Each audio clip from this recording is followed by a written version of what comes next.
Hey everybody, this is David Cotter. I'm posting this video to give you a rundown of my paper so that you can see my thought process in writing it as you have it there in front of you to read. I did want to start off before we get going to just say I thought this was a very interesting documentary. Richard Dawkins makes some very good points throughout it and provides very good evidence as he goes along to help support the points that he makes. Not only that, but I guess from my perspective, and maybe you all felt this as well, I found the video to be very depressing at times and just kind of just got me down in the dumps sometimes. Just in listening to the way that he presented things, he made it sound just so helpless and frustrating. Even watched it once with my parents, and they thought the same thing. So hopefully this presentation will be a little bit more cheerful than that, but we'll see as we go along.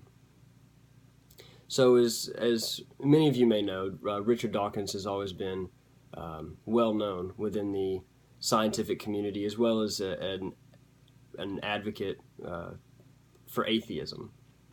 And I've seen many of his videos before where he would, go in and debate a creationist or debate a Christian or debate someone who had opposing beliefs to what he had. And in doing so, it always seemed that he came out victorious.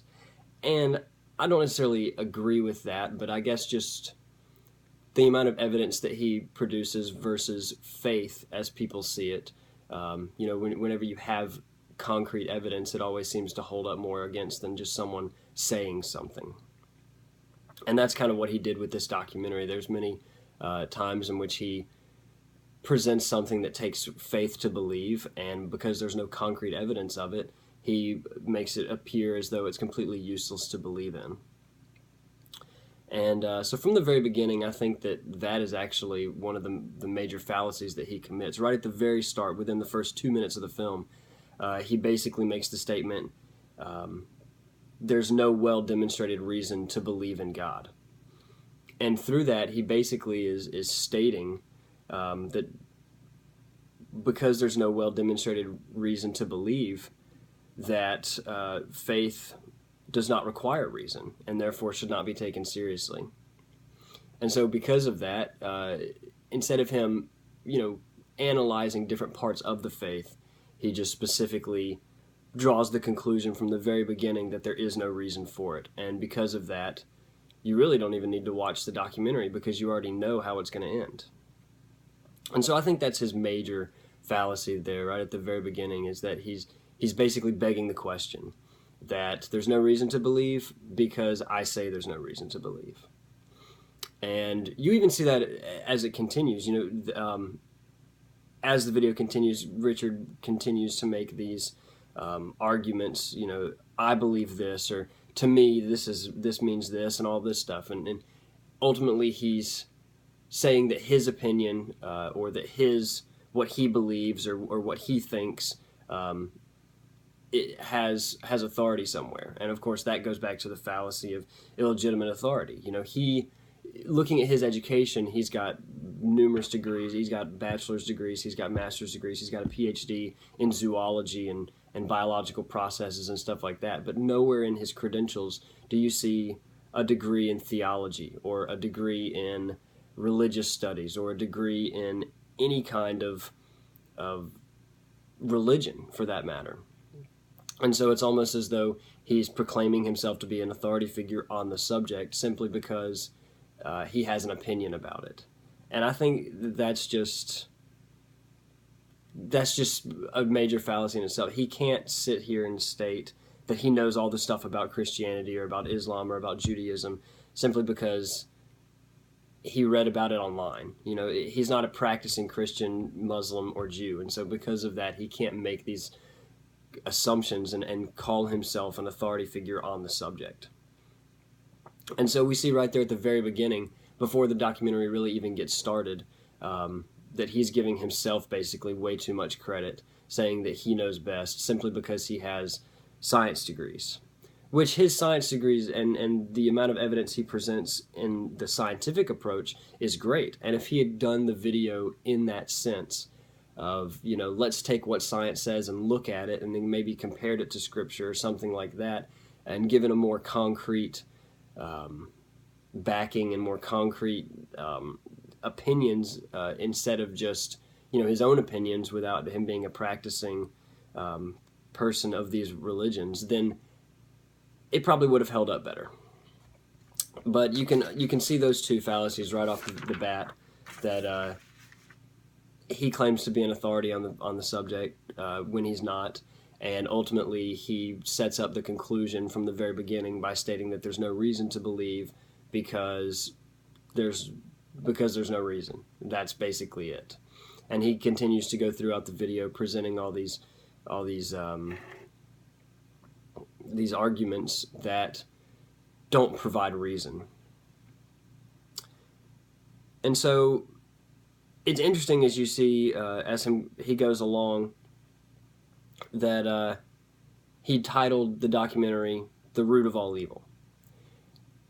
And though he never says it, which, as Murphy says in her book, sometimes warrants are not stated directly because they're implied.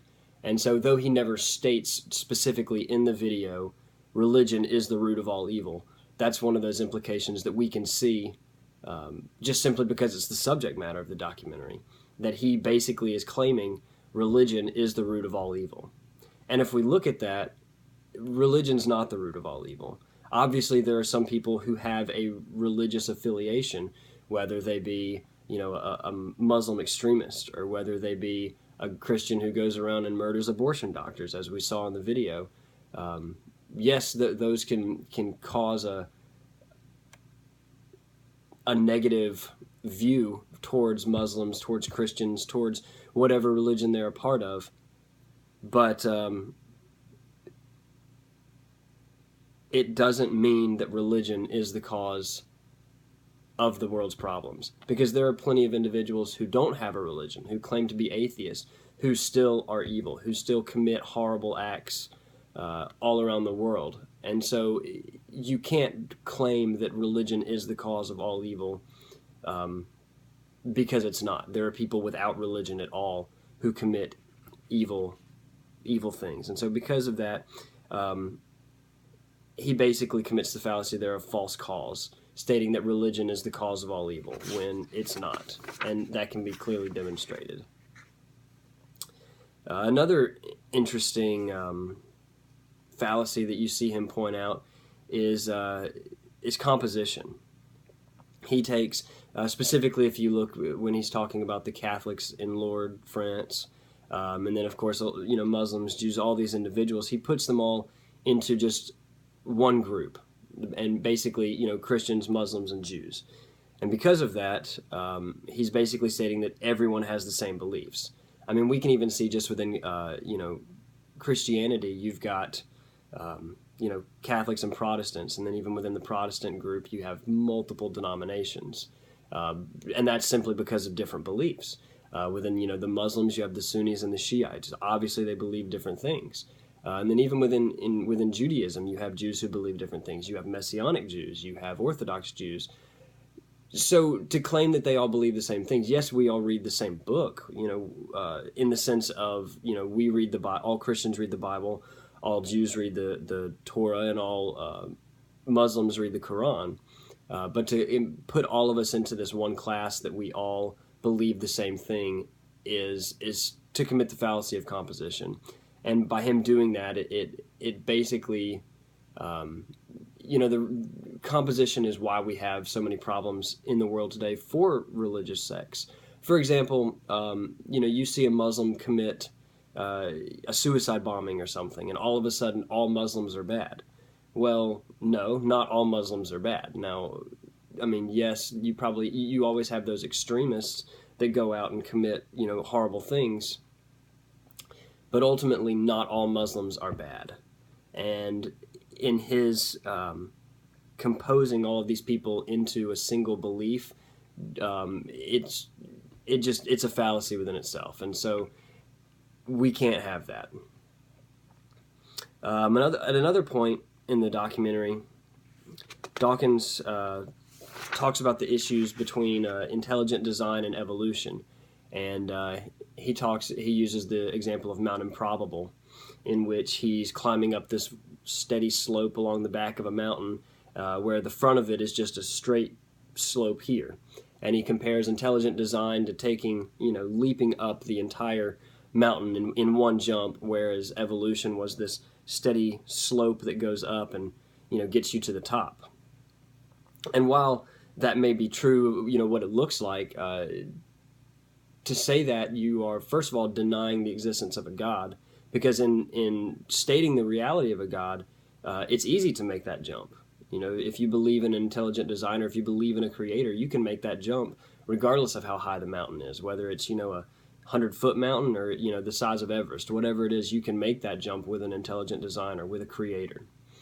But to say that you have to go up the mountain in a, slight slope, that is to suppress evidence, I believe. And there's evidence that, you can show that Dawkins even states in one of his well-known quotes is something along the lines of atheists can't disprove God.